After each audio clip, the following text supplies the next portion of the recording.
Je voudrais remercier tous les témoignages qui ont été lus, et notamment les enfants.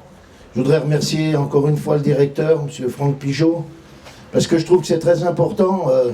Les enfants, c'est la meilleure façon de transmettre la mémoire collective. Ils en discutent en classe avec leurs professeurs des écoles, après ils en discutent en famille, et je crois que c'est très important que notre mémoire collective soit retransmise aux enfants pour savoir qui ils sont, d'où ils viennent et où ils vont. Aujourd'hui, c'est avec un peu... Ce discours sera teinté un peu d'émotion parce que il y a un an, à cette même palace, je vous avais indiqué dans mon discours que la multinationale de guerre Daesh pratiquait l'entrisme et perpétrait des attentats pour nous faire la guerre et nous déstabiliser notre cohésion nationale. Hélas, ce discours un peu prémonitoire s'est avéré vrai 2 jours après.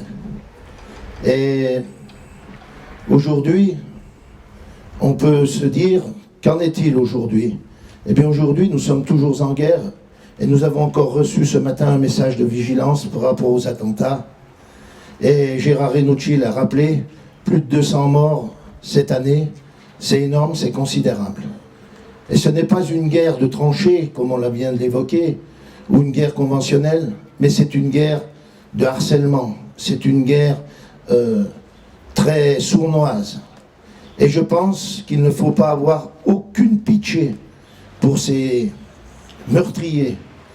Il faut être très sévère pour toutes celles et tous ceux qui en veulent à la France, qui font du mal aux Français et à la France.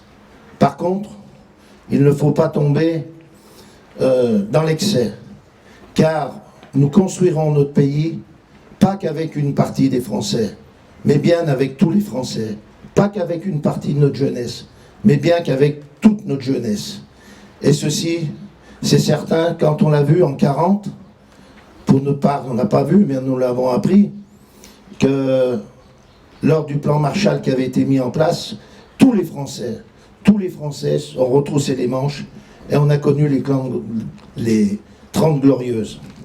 Donc comme nous sommes en préélection présidentielle, j'aimerais qu'un candidat, et j'adresse ça aux élus qui sont en prise directe avec tous les candidats, avec certains candidats, j'aimerais que les candidats fassent un énorme plan Marshall pour notre jeunesse.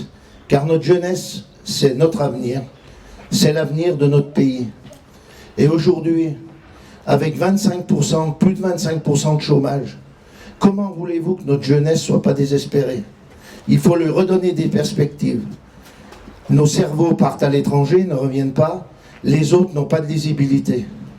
Donc il faut faire un vrai plan Marshall où on remet notre jeunesse au cœur de toutes nos actions.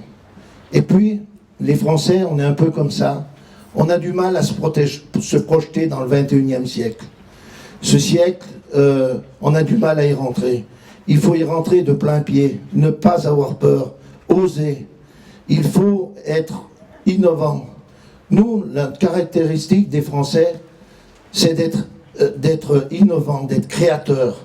Donc profitons de cet état d'esprit pour prendre de l'avance. Et je dirais que si nous ne le faisons pas, nous ne resterons plus un grand pays, mais un petit pays. Donc ça, c'est quelque chose de très important. Et je ne le dis pas qu'aux candidats présidentiels, je le dis à tous les élus.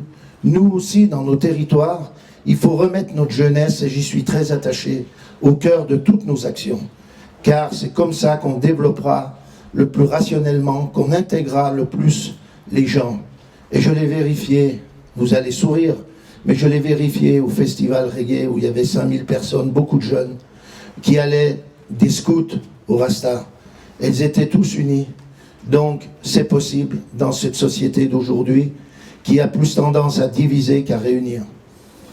C'est la raison pour laquelle j'ai confiance en notre pays qui sait toujours se retrouver quand il faut.